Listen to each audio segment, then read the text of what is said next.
Bonjour, aujourd'hui dans les petits experts philo, nous allons découvrir la vie de Diderot. Diderot faisait partie de la petite bourgeoisie.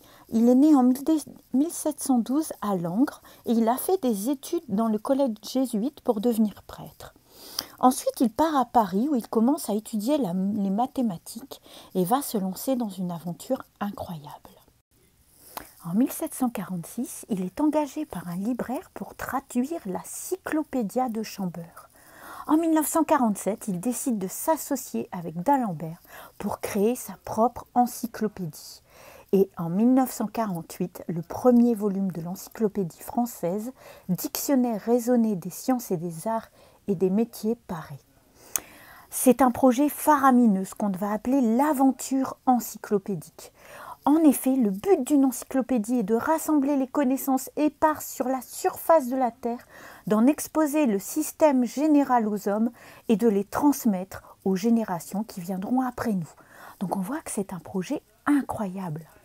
C'est d'ailleurs ce projet qui donnera le nom de siècle des Lumières, puisque ce sera la diffusion du savoir pour tous. Diderot n'a pas une petite vie bien simple. Il connaîtra une vie de bohème, il fera beaucoup de petits métiers. En 1749, il publie la lettre sur les aveugles à l'usage de ceux qui voient.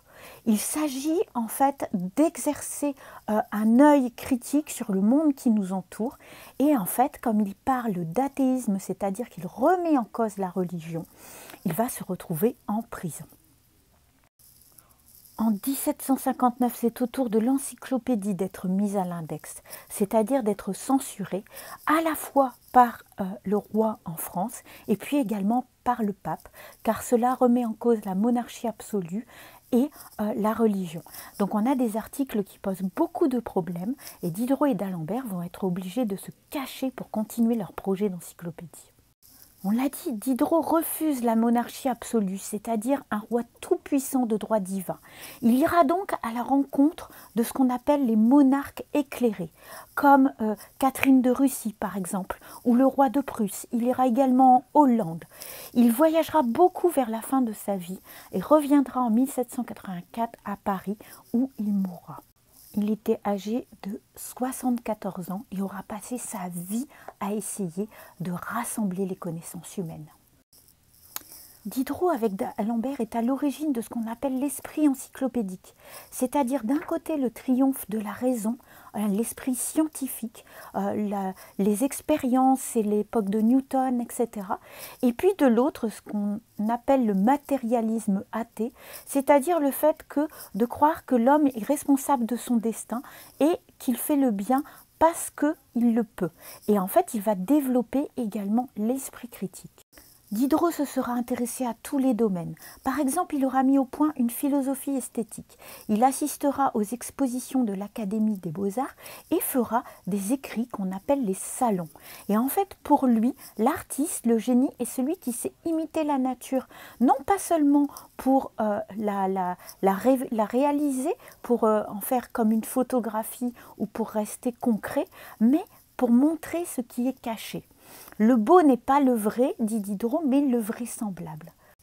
Il s'agit donc de remettre l'homme au centre des connaissances. L'encyclopédie de Diderot et d'Alembert, c'est 17 volumes de textes, 11 volumes d'illustrations, de planches, 74 000 articles sur tous les sujets possibles. De grands noms comme Rousseau contribueront à l'encyclopédie. Elle paraîtra en entier secrètement en 1765. Les 17 volumes seront publiés, les 10 derniers seront publiés de façon cachée. Il s'agissait bien de combattre l'intolérance, les préjugés et d'instruire le plus grand nombre. Avant 1789, 25 000 exemplaires de l'encyclopédie seront imprimés et vendus. Ce sera le plus puissant véhicule de la propagande philosophique et c'est ça qui aura donné naissance à l'esprit des Lumières. On voit que l'héritage de Diderot est encore parvenu jusqu'à nous. Voilà, j'espère que maintenant vous savez tout sur l'aventure encyclopédique et le philosophe Diderot. Je vous donne rendez-vous très bientôt pour de nouvelles aventures des petits experts philo. Vous pouvez nous retrouver sur la chaîne YouTube ou sur le site CSI Culture.